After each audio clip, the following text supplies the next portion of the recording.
this one is a little bit of a mixed emotions type topic here, man. Dylan Larkin, lower body injury, is going to miss a couple weeks in the middle of a Detroit Red Wings playoff chase. And the question is, how concerned should the Red Wings be? How concerned should the fans be? Well, all right. So first off, I just want to really kind of crystallize what the Red Wings are losing before I add some optimism.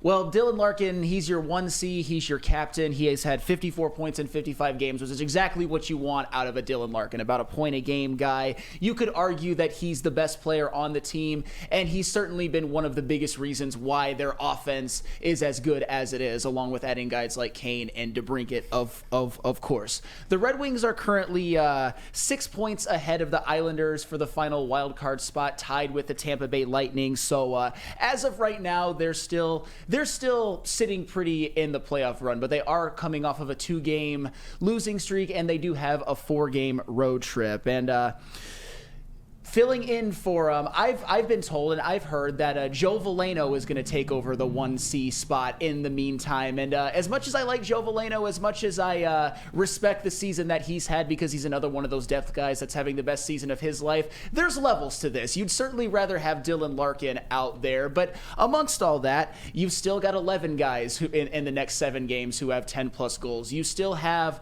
a potential power play lineup of Raymond and Kane and DeBrincat, and that is pretty formidable, I would certainly say.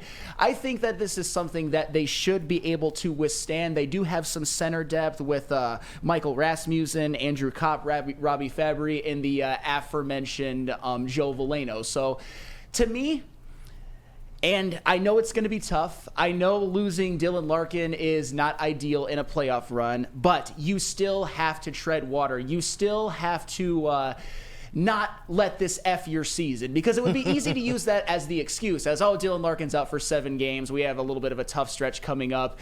That's the reason why the Red Wings fall off. But they simply cannot let that happen. If I'm looking at their next 4 games, because even though they're on a 2-game losing streak, their last stretch of 6 games, they did get 8 points, and that's what I wanted. In the previous 4-game road trip, they got 4 points. So to me, they are holding serve. If you look at their next 4 games, they're at Colorado, which they're not going to win that one. Spoiler alert. But that's okay, by the way, because Colorado is one of the best teams in the NHL. They got at Arizona, they got at Vegas, at Buffalo. At Arizona and at Buffalo are very much winnable. So in that 4-game stretch, you definitely have to pick up at least 4 points. Maybe more, but at least 4. And then they have a stretch of 4 out of 5 at home, including Arizona and Buffalo, who are teams that you should certainly beat at home. And you should beat Columbus at home. And it would behoove you to beat the New York Islanders at home as well, even though Dylan Larkin probably won't play in that game, although he might be back by then, but still,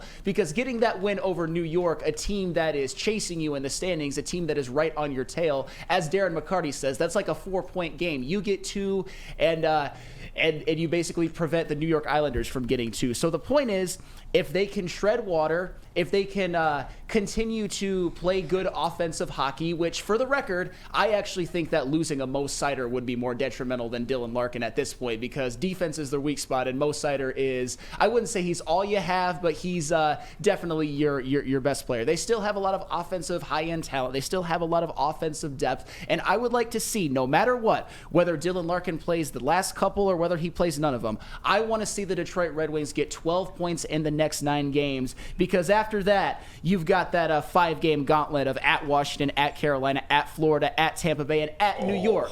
Goal. But get that cushion. 7-11 big goal. Yes.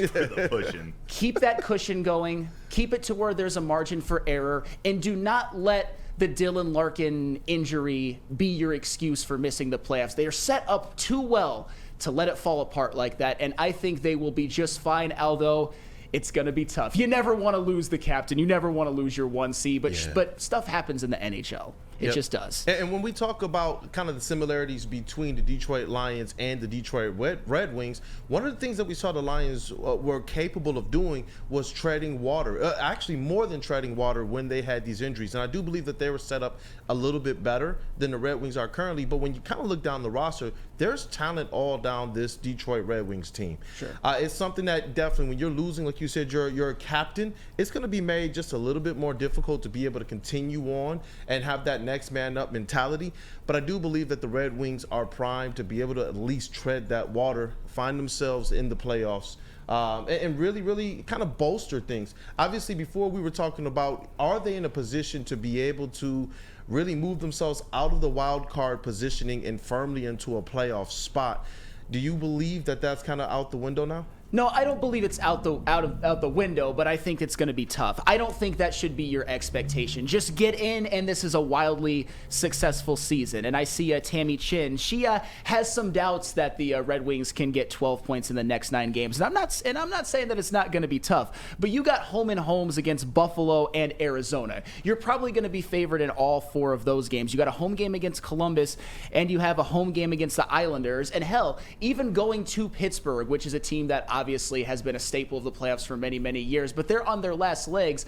I think it's possible. You look at the next stretch, you see it starting at Colorado, and you're like, oh snap, but that's just one game.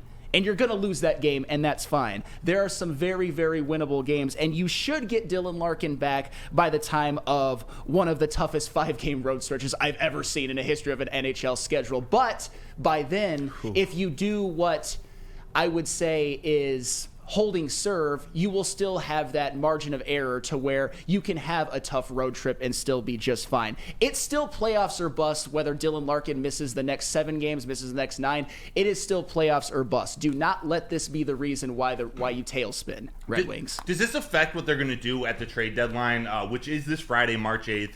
And I know there were rumors of Marco, the friendly ghost Casper, coming up. He might be injured. He wasn't on the Grand Rapids Griffins roster. Is there anything that you know of that might be taking place over the next couple days due to this injury?